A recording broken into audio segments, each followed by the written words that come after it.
Hello everyone. सो gate 2024 का information browser release हो चुका है। तो अगर आपको इंफॉर्मेशन ब्राउज़र देखना है तो सबसे पहले आपको क्या करना है, इस वेबसाइट पे जाना है gate2024.iisc.ac.in। उसके बाद अगर आप नीचे स्क्रॉल करेंगे तो यहाँ पे नोटिफिकेशंस सेक्शन होगा। ये नोटिफिकेशन सेक्शन देख रहे हैं ना आप, नोटिफिकेशन सेक्शन। तो यहाँ पे इसको मैं थोड़ा साइज़ में बड़ा कर देता हूँ ताकि आपको दिख जाए। ठीक है, तो यहाँ पे ये नोटिफिकेशन सेक्शन है, यहाँ पे जाना है आपको और यहाँ पे व्यू ऑल पे क्लिक कर देना है। व्यू ऑल पे जैसे ही क्लिक करेंगे आपको कुछ डेट्स नज़र आएंगी कि ऑनलाइन प्रोसेसिंग ओपन हो चुका है। 31 अगस्त को ओपन हुआ था और आप अपना रजिस्टर कर सकते हैं। वो भी एक सेपरेट वीडियो बनाऊंगा कि कैसे रजिस्टर करना है। अभी हम इंफॉर्मेशन ब्राउज़र के बारे में पढ़ेंगे कि क्या क्या इन्होंने बताया है, क्या क्या डिटेल्स बताई हैं। तो इसको एक बार देखते हैं, इसको एक बार बड़ा कर लेते हैं। तो 128 पेजेस का है, बट टेक्निकली अगर देखा जाए इसमें अराउंड 30-40 पेजेस ही रेलिवेंट है। बाकी सब तो सिलेबस ही बताया हुआ है कि इस पेपर का ये सिलेबस है, इस पेपर का ये सिलेबस है। ठीक है, तो शुरू करते हैं। तो आपको जैसे इन्होंने बताया कि एग्ज़ाम की जो डेट है वो है 3 फरवरी, 4 फरवरी, 10 फरवरी और 11 फरवरी अगले साल। ठीक है, उसके बाद इन्होंने बताया कि जो ओपनिंग डेट है रजिस्ट्रेशन की वो 30 अगस्त है, मतलब कि अभी ओपन हो चुकी है। और जो क्लोजिंग डेट है वो 29 सितंबर को क्लोज़ हो जाएगी। अराउंड 22 दिन बाद क्लोज़ हो जाएगी। तो जल्द से जल्द जिन्होंने नहीं भरा है वो रजिस्टर कर दें। ठीक है, और अक्टूबर 13 को थोड़ा एक्स्ट्रा, अगर सितंबर 29 के बाद भरते हैं और अक्टूबर 13 से पहले भरते हैं, ठीक है, तो आपको एक्स्ट्रा फीस पे करनी पड़ेगी। इसलिए आप सितंबर 29 से पहले पहले ही सारा सबमिट कर दें ताकि आप लेट फीस अवॉइड कर सकें। और जो रिजल्ट अनाउंस होगा, जैसे फरवरी को पेपर हो जाएगा अपना, है ना, 2024 में, और मार्च को रिजल्ट अनाउंस हो जाता है 16 मार्च को। और फीस जो कि सबसे इम्पॉर्टेंट चीज़ है इस पेपर की, ठीक है, फीस कितनी है? फीस है 900 और 1400। लाइक 900 रेगुलर पीरियड में फीमेल SC ST PWD इनके लिए, और एक्सटेंडेड पीरियड में 1400 फीमेल SC ST PWD वालों के लिए। जो जनरल कैटेगरी हैं, जो मेल हैं जनरल कैटेगरी हैं, जो SC ST PWD female category में नहीं फिट आते, जितने भी बाकी सारे कैंडिडेट्स हैं, उनके लिए जो रेगुलर पीरियड में जो फीस है वो डबल है, 1800। एट एक्सटेंडेड पीरियड में 2300। और अगर कोई 2 पेपर देना चाहता है तो जो फीस होएगी वो ऑब्वियसली डबल होएगी सिंगल पेपर के कंपेरेटिव। अगर सिंगल पेपर की इतनी फीस है उससे डबल होएगी। तो ये टेबल ऑफ इंडेक्स है कि इन्होंने बताया हुआ है क्या क्या बताया हुआ है इन्होंने यहाँ पे। हम सीधे डायरेक्ट जंप करते हैं। ठीक है, ये एब्रीवेशंस हैं कि इसका मतलब क्या है। BA मतलब बैचलर ऑफ, BR मतलब बैचलर ऑफ आर्किटेक्चर। ठीक है, MSc मास्टर ऑफ साइंस। तो ये गो थ्रू कर लेना, ये कुछ नहीं है इतना। अभी थोड़ा पढ़ते हैं इसके बारे में। जो IISc बेंगलोर है वो ऑर्गेनाइजिंग इंस्टीट्यूट है, मतलब कि वो ऑर्गेनाइज करवा रहा है इस बार का गेट 2024 IISc बेंगलोर। और वेबसाइट ऑलरेडी बता चुका हूँ मैं, gate2024.iisc.ac.in है। उसके बाद अगर हम देखें डेट्स ऑफ एग्जामिनेशन क्या है, 3 फरवरी, 4 फरवरी, 10 फरवरी एंड 11 फरवरी 2024। उसके बाद जो एग्ज़ाम होगा उस 2 सेशंस होंगे उसके, एक फॉरनून और एक आफ्टरनून सेशन, 2 सेशन होंगे। और जो गेट 2024 है उसका कंप्यूटर बेस्ड टेस्ट होगा। कंप्यूटर ऐसा नहीं होगा कि OMR जो भरते हो ना वो नहीं होगा। कंप्यूटर आपको चलाना आना चाहिए कि कैसे चलाते हैं, उस पर कैसे क्लिक करते हैं और फिर से डीसेलेक्ट कैसे करते हैं, सेलेक्ट कैसे करते हैं, इसकी भी एक दिन लगा लेना, तैयारी कर लेना कंप्यूटर बेस्ड टेस्ट के लिए। और टोटल 30 टेस्ट पेपर्स हैं, उनमें से कोई भी एक पेपर आप देंगे। ठीक है, और इंग्लिश में होगा ये 2024 का टेस्ट पेपर, और ऑब्जेक्टिव टाइप होगा। ठीक है, ऑब्जेक्टिव टाइप में क्या क्या पूछते हैं, जनरली 3 कैटेगरीज होती हैं इनकी, MCQ, मल्टीपल सेलेक्ट क्वेश्चंस और न्यूमेरिकल आंसर। MCQ मतलब कि सिंगल जिसमें ठीक हो, मल्टीपल सेलेक्ट में जिसमें मल्टीपल ऑप्शंस ठीक हो, न्यूमेरिकल आंसर टाइप में जिसका न्यूमेरिक आंसर हो। ठीक है, तो ऑन स्क्रीन वर्चुअल कैलकुलेटर दिया जाएगा और वो ही यूज़ करना है, ऐसा नहीं कि अपना कैलकुलेटर नहीं लेके जा सकते। इस बार का जो मेजर चेंज है वो है कि इन्होंने नया टेस्ट पेपर जो लॉन्च किया, data science and artificial intelligence पे नया टेस्ट पेपर है ये, data science and artificial intelligence. और कैंडिडेट्स एक पेपर या 2 पेपर के लिए ही अपेयर हो सकते हैं। और जो अगर किसी ने 2 पेपर के लिए अपेयर होना है तो उसको वही जो कॉम्बिनेशंस दिए हुए हैं उन्हीं कॉम्बिनेशंस में ही चूज़ करना पड़ेगा। ठीक है, और अगर लेटर किसी स्टेज पे लेट सपोज आपको कोई कॉम्बिनेशन चाहिए बट वो नहीं है तो आप नहीं कर सकते। और लेटर स्टेज पे अगर ऑप्शन आती है तो आप फिर तब सेलेक्ट कर सकते हैं। और जो इसका एग्ज़ामिनेशन होगा वो मल्टीपल सेशन में होगा, ठीक है। आपको एक ही सेशन में रजिस्टर करना, मल्टीपल सेशन में मत रजिस्टर कर देना। और जो कैंडिडेट थर्ड या उससे ज़्यादा मतलब थर्ड ईयर में है या फिर उससे फोर्थ ईयर या जिनकी जॉब लगी है जो नहीं लगी है, ठीक है, अंडर कोई भी अंडर ग्रेजुएट डिग्री का प्रोग्राम होना चाहिए या फिर किसी ने उन्होंने ये प्रोग्राम कंप्लीट हो जाना चाहिए इंजीनियरिंग में, टेक्नोलॉजी में, आर्किटेक्चर, साइंस और ह्यूमैनिटीज़ में, वो सब एलिजिबल हैं गेट 2024 के लिए, ठीक है। कोई एज लिमिट नहीं है, ये अच्छी बात है, कोई एज लिमिट नहीं है गेट 2024 के लिए, हर कोई अप्लाई कर सकता है। और एप्लीकेशन सिर्फ ऑनलाइन एक्सेप्ट होती हैं एप्लीकेशन पोर्टल में, जो कि मैं एक वीडियो बनाऊंगा कि कैसे भरना है, ध्यान से भरना है, सो दैट गेट वाले रिजेक्ट ना करें और आपको फिर से टाइम वेस्ट ना हो आपका। और इसका जो स्कोर कार्ड है वो 3 साल तक वैलिड रहता है।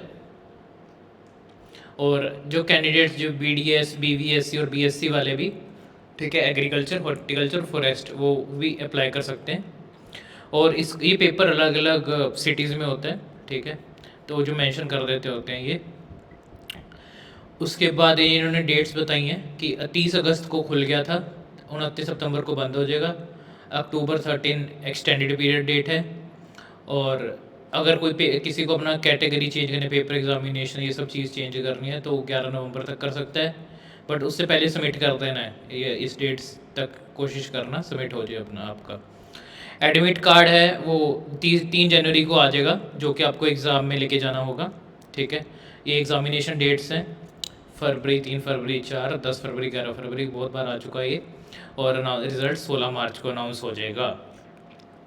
जो स्कोर कार्ड्स हैं आपके 23 मार्च को आ जाएंगे और 31 मई तक रहते हैं वहाँ पे वेबसाइट पे। उसके बाद आपको फ़ीस पे करनी पड़ती है अपने स्कोर कार्ड को डाउनलोड करने के लिए, ठीक है। उसके बाद पैटर्न क्या रहता है एग्जामिनेशन का, ये ऑलरेडी हम देख चुके हैं। इसको ड्यूरेशन 3 घंटे का रहेगा, इंपॉर्टेंट है 3 घंटा, ठीक है। 30 टेस्ट पेपर में से कोई भी एक टेस्ट पेपर चूज़ कर सकते हैं। एक होता है जनरल एप्टीट्यूड, तो आएगा ही आएगा, और कैंडिडेट ने जो चुना है सब पेपर उसके रिलेटेड जो सब्जेक्ट्स हैं वो आएंगे। टाइप ऑफ क्वेश्चन हम देख चुके हैं, MCQ, MSQ और नेट। और ये सब चीज़ें एबिलिटी टेस्ट होंगी, ये तो चलो बड़ा सब वो है, जेनरिक है, इससे क्या इंटरप्रेट करोगे आप। जनरल एप्टीट्यूड में 10 क्वेश्चंस और सब्जेक्ट में 55 क्वेश्चन, टोटल 65 क्वेश्चंस होंगे आपके। Distribution of marks in all papers क्या है, जनरल एक्सेप्ट दीज पेपर्स, ठीक है। DA इम्पॉर्टेंट है, आई थिंक वो इस बार इंट्रोड्यूस किए इन्होंने। तो general aptitude 15 mark, engineering mathematics 13 marks, subject questions में 72 मार्क्स, टोटल 100 मार्क्स के, मतलब कि इंजीनियरिंग मैथमेटिक्स आ जाती है 13 नंबर की। उसके बाद इन्होंने बताया distribution of marks in paper में कैसे रहेगा, मतलब DA जो नया इंट्रोड्यूस हुआ उसमें भी, कि जनरल एप्टीट्यूड रहेगा 15 मार्क्स का, सब्जेक्ट क्वेश्चन 85 मार्क्स के, टोटल 100 मार्क्स का। फ़र्क बस इतना है इसमें इंजीनियरिंग मैथमेटिक्स नहीं है, ठीक है।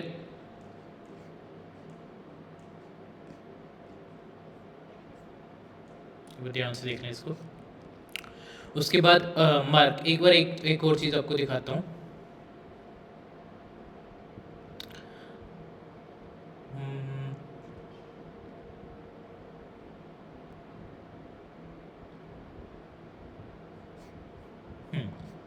तो ये शॉर्ट फॉर्म्स लिखी हुई है हर एक के आगे, कोड दिया हुआ, टेस्ट पेपर दिया हुआ, यहाँ पे आप देख सकते हैं। डेटा साइंस एंड आर्टिफिशियल के आगे DA लिखा हुआ है, कंप्यूटर साइंस इंफॉर्मेशन टेक्नोलॉजी आगे CS लिखा हुआ है, ठीक है। तो आप ऐसे देख सकते हैं, जैसे यहाँ पे DA EY, तो आप यहाँ पे मैच कर लेना, उससे हिसाब से आपको सिलेबस पता चल जाएगा कि इसमें इंजीनियरिंग मैथमेटिक्स है कि नहीं है। उसके बाद बारी आती है मार्किंग स्कीम की। क्वेश्चन या तो 1 नंबर का होगा या 2 नंबर का होगा, ठीक है। नेगेटिव मार्किंग में क्या रहता है कि अगर आप कोई एक गलत क्वेश्चन करते हैं तो अगर 1 नंबर का है तो 1/3 डिडक्शन होएगा, अगर 2 नंबर का है तो 2/3 मार्क्स डिडक्ट होगा, ठीक है। मतलब कि टेक्निकली तो वो मतलब 1/3 ही हुआ, 2 मार्क का 1/3, ठीक है। और MSQ और नेट के लिए कोई रॉन्ग और नेगेटिव मार्किंग नहीं है, ये अच्छी बात है, क्योंकि प्रोबेबिलिटी बड़ी होती है गलत होने की MSQ में और नेट में। और इनको ये पता है कि तुक्के नहीं लगा सकते लोग, है ना, MSQ और नेट में ज़्यादा, तो इसलिए नेगेटिव मार्किंग ही नहीं रखी इन्होंने। और कोई पार्शियल मार्किंग नहीं है। ऐसा नहीं है कि एमएसक्यू में अगर सपोज 3 करेक्ट आंसर्स थे, ठीक है, 3 करेक्ट ऑप्शंस थी, उसमें से एक ऑप्शन आपने ठीक लिखी है तो आपको नंबर मिल जाएंगे। नहीं, आपको उसमें ज़ीरो मतलब नेगेटिव नेगेटिव तो नहीं है, ज़ीरो ही मिलेगा। नेगेटिव आपका एमसीक्यू में होगी, ये याद रखना है, ठीक है। यहाँ पे पीडब्ल्यूडी कैंडिडेट्स के लिए और जिनकी बेंचमार्क डिसेबिलिटी मोर देन 40% है तो उनको एक्स्ट्रा कंपनसेटेड टाइम मिल रहा है 1 घंटे का, ठीक है। ये इंपॉर्टेंट है, ये आप देख लेना जो भी इस कैटेगरी में फिट आते हैं, ठीक है। ये गाइडलाइन थी, just a second. So gate के बारे में इन्होंने बताया हुआ है, ठीक है, कि कौन कौन कंडक्ट करवाते हैं इसको। IISc 7 IITs कंडक्ट करवाती हैं, ठीक है, NCB गेट के द्वारा, MOE के द्वारा और गवर्नमेंट ऑफ इंडिया के द्वारा। उसके बाद जो गेट है, GATE is conducted as computer based test, ठीक है। तो ये सब हमने देख लिया है। Will be valid for 3 years। GATE 2024 का स्कोर वैलिड होगा 3 साल के लिए, और इन्होंने बताया हुआ है कि ये कहाँ हेल्पफुल होगा आपका। उसके बाद कौन इसको करवा रहा है इस बार, ठीक है। और एग्ज़ामिनेशन सिटीज़ नीचे बताई गई हैं, उसको जोन में कैटेगराइज कर देते हैं। 8 जोन बने हैं, ठीक है। तो जो 8 जोन है उसमें से उस जोन में इन्होंने कैटेगरी कर दिया कि ये स्टेट इस जोन में आ रही है, ये स्टेट इस जोन में आ रही है, ठीक है। तो यहाँ पे आप देख सकते हैं कि आप कहाँ पे एग्ज़ाम दे सकते हैं, ठीक है। जैसे आंध्र प्रदेश, कर्नाटका, केरल, तेलंगाना, अंडमान निकोबार, गुजरात, महाराष्ट्र, गोवा। तो आप ये देख सकते हैं यहाँ पे, ठीक है, पूरी लिस्ट है। उसके बाद इन्होंने बोला हुआ है कि क्या क्या अपॉर्चुनिटीज़ होती हैं अगर आप गेट क्वालिफाई कर लेते हैं तो आगे क्या क्या अपॉर्चुनिटीज़ खुलती हैं आपके लिए। तो ये सारी अपॉर्चुनिटीज़ दी हुई हैं इन्होंने।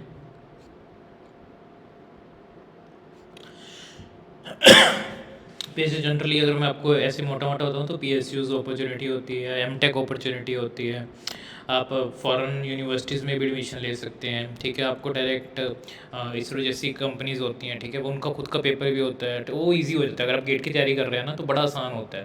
लाइक मैंने खुद इसरो का पेपर क्लियर किया हुआ है तो मुझे पता है कि बड़ा ईजी होता है as compared to GATE. Level है ही नहीं है मतलब कि उसके पेपर का, जितना लेवल इसरो का उससे अपोजिट ही उसके पेपर का लेवल है, बड़ा ही आसान होता है। और डायरेक्ट रिक्रूटमेंट भी होती है, ठीक है, गेट स्कोर के बिहार पे। Senior research officer crypto, senior field officer. और ये बड़ी इंपॉर्टेंट चीज़ है, ग्रुप पे लेवल पोस्ट में डायरेक्ट रिक्रूटमेंट।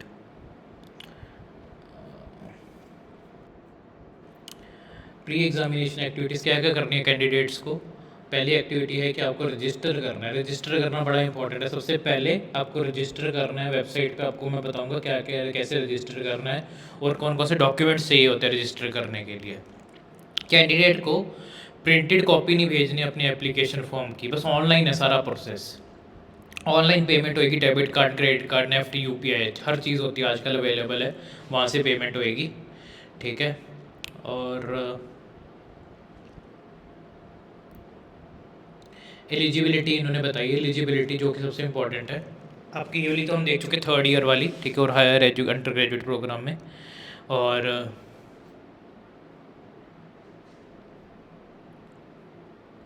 ये सब आप देख लेना, ठीक है, अगर आप इसमें फिट बैठते हैं।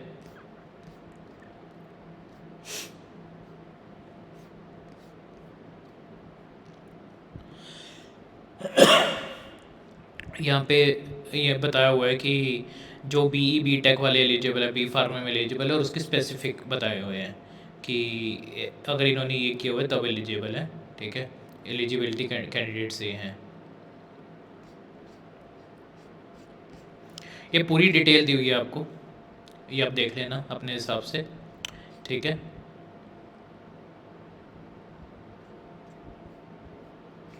ये बड़ी एक्सेप्शन जो एक्सेप्शनल वो होती है ना, एक्सेप्शनल इन द सेंस कि कुछ यूनिवर्सिटीज़ का ना इशू चल रहा होता है, तो ये आप प्लीज़ ये देख लेना सर्कुलर वगैरह अगर आपकी यूनिवर्सिटीज़ इसमें फॉल इन करती है, ठीक है। और गेट 2024 टेस्ट पेपर्स इन्होंने बताया यहाँ पे जो आपको मैं दिखा रहा था ना वेबसाइट पे, ये कोड इन्होंने यहाँ पे भी दिए हुए हैं, कोरस्पॉन्डिंग कोड्स।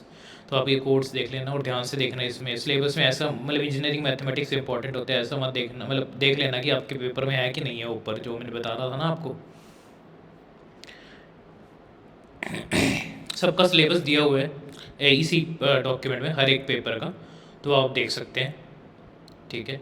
और कौन कौन से कॉम्बिनेशन ले सकते हैं, ठीक है, वो इन्होंने बताया हुआ है कि पहला पेपर अगर ए ही है तो इसके साथ कौन सा पेपर ले सकते हैं। सी ई ले सकते हैं, एम ई ले सकते हैं, एक्स ई ले सकते हैं, ठीक है। अगर डी ए है जो नया इंट्रोड्यूस्ड है तो सी एस भी ले सकते हैं आप, इंपॉर्टेंट है ये चीज़।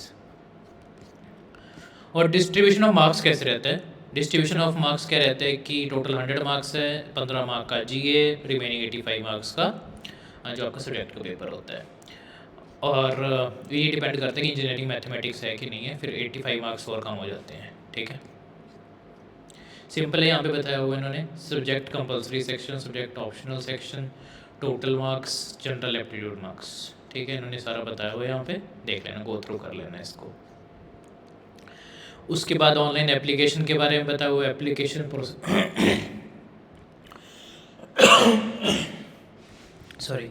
तो यहाँ पे इन्होंने बताया हुआ है कि फ़ोटोग्राफ, सिग्नेचर, फ़ोटो आईडी, अगर आपको एक कैटेगरी में फॉल करते हैं उसके सर्टिफिकेट्स चाहिए होंगे, ठीक है। और फोटो आइडेंटिटी प्रूफ जैसे आधार हो गया आपका, passport, PAN card, voter ID card, driving licence.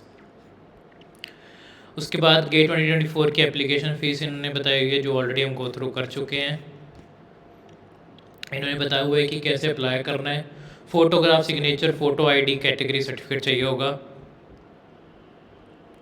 और ये स्टेटस सीजन सबसे पहले रिसीव्ड होगा, ये स्टेटस आपको दिखता रहेगा पोर्टल पे, जैसे आप सबमिट कर देंगे ना तो वहाँ पे पता चल जाएगा। और अगर डिफेक्ट होगा स्टेटस तो आपको फिर देखना पड़ेगा कि क्यों डिफेक्ट है, उसको ठीक करना पड़ेगा। एडमिट कार्ड डाउनलोड करो, ठीक है। और आंसर्स के लिए आप यूज़ कर सकते हैं वेबसाइट को, गेट स्कोर कार्ड के लिए यूज़ कर सकते हैं डाउनलोड करने के लिए वेबसाइट को। और आपको एक यूनिक इनरोलमेंट आईडी दी जाएगी, जैसे ही आप रजिस्टर करेंगे उस इनरोलमेंट आईडी को संभाल के रखना आप, ठीक है। और पासवर्ड थोड़ा स्ट्रांग रखना, और इतना भी स्ट्रांग ना रख देना कि आप भूल ही जाओ, ठीक है। तो ये सारा पर्सनल डेटा आपका चाहिए होगा, पर्सनल डिटेल्स चाहिए होंगी, और एड्रेस चाहिए होगा, एलिजिबिलिटी डिग्री डिटेल्स चाहिएंगी, college name, address with pin code, choice of GATE paper, choice of GATE examination city, good quality of candidate photo, good quality of candidate signature, बहुत important है। मुझे काफ़ी लोग ऐसे जानते हैं, काफ़ी दोस्त ऐसे हैं जिनका रिजेक्ट हो गया था फ़ोटो के बेस पे, सिग्नेचर के बेस पे, और उनको फिर से भरना पड़ा था। इसलिए ध्यान से जो भी स्पेसिफिकेशन दिए उसके हिसाब से इसको भरना है आपको, ठीक है, अपलोड करनी है। अभी क्या है, गेट 2024 को एंटर, ठीक है। आप अगर बीच में जैसे सपोज कुछ डेटा भर दिया, उसके बाद आप बाद में जाके भी आप मतलब बंद करके फिर से भर सकते हैं, ऐसा नहीं कि एक बार में सारा भरना है। तो काफ़ी इन्होंने यूज़र फ्रेंडली बनाया हुआ है इसको, ठीक है। उसके बाद स्क्रिप्ट रिलेटेड गाइडलाइंस हैं ये। तो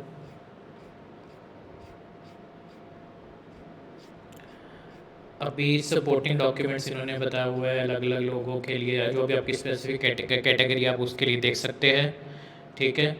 फ़ोटोग्राफ एंड सिग्नेचर रिक्वायरमेंट्स बताए हुए हैं,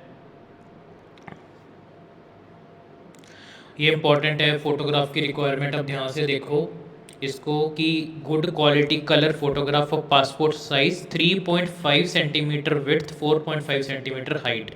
अगर चाहे तो आप प्रोफेशनल फोटोग्राफर के पास चले जाना, उसको बोल देना डिजिटल दे देना, 200 रुपये 100 रुपये लेगा आपसे, और आपको हार्ड कॉपी मिल जाएगी जो कि आगे काम आ जाएगी, और सॉफ्ट कॉपी भी आपको दे देगा आपकी मेल पे। तो उससे करवाना, नहीं तो फोटोशॉप में इसको आप कर सकते हो अगर आपको किसी को फोटोशॉप चलाना आता है, ठीक है। मैंने खुद ने सीखा था स्पेसिफिकली फ़ोटोशॉप, क्योंकि मेरे को ऐसे भी इंटरेस्ट रहता है ऐसी चीज़ों में। बैकग्राउंड आपका वाइट होना चाहिए, इंपॉर्टेंट है ये, एक चीज़ इंपॉर्टेंट है, अदरवाइज रिजेक्ट हो जाएगी आपकी, ठीक है। उसके बाद आपका क्या है कि फेस कवर्ड नहीं होना चाहिए, cap, hat, sunglasses, coloured glasses, normal spectacle allowed है, ठीक है। बट स्पेक्टिकल उतार देना यार, क्या ही फ़र्क पड़ता है, ठीक है। और जो फोटोग्राफ है वो JPEG और JPG फॉर्मेट में होने चाहिए। मिनिमम एस्पेक्ट रेशो होना चाहिए 0.66, मैक्सिमम एस्पेक्ट रेशो 0.89, ठीक है, ये इंपॉर्टेंट है। एस्पेक्ट रेशो, पिक्सल रेजोल्यूशन इतना होना चाहिए, मिनिमम रेजोल्यूशन इतना होना चाहिए, ये मैक्सिमम है, ये मिनिमम है।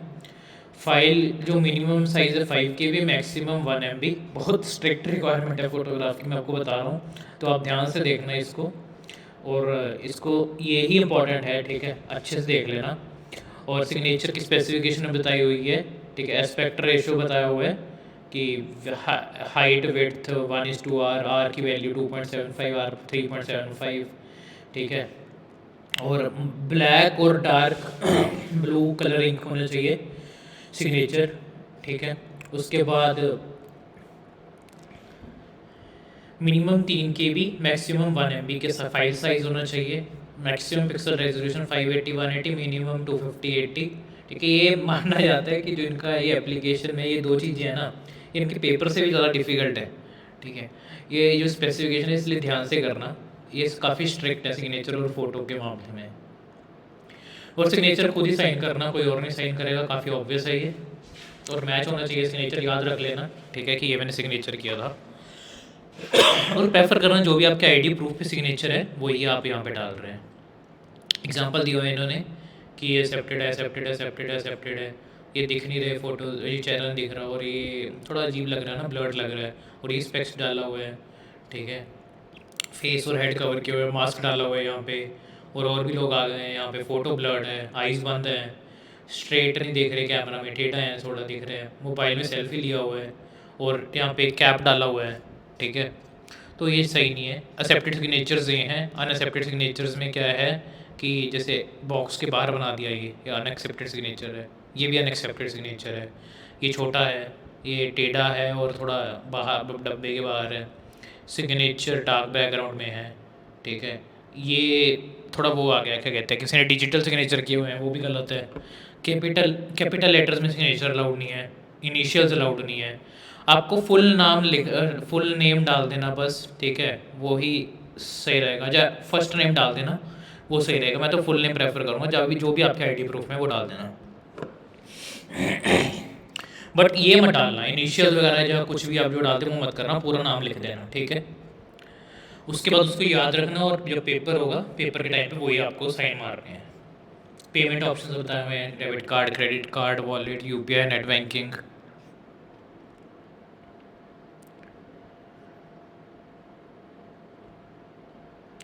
कोई भी टेक्निकल ग्लिच होते घबराने की ज़रूरत नहीं, आपके अकाउंट में वापस आ जाएगा 15 दिन के अंदर। और जो भी सपोर्टिंग डॉक्यूमेंट दोगे, क्लैरिटी ऑफ फोटोग्राफ, सिग्नेचर इन्होंने बार बार मेंशन कर रहे हैं, तो आप देख लेना इसको, ठीक है।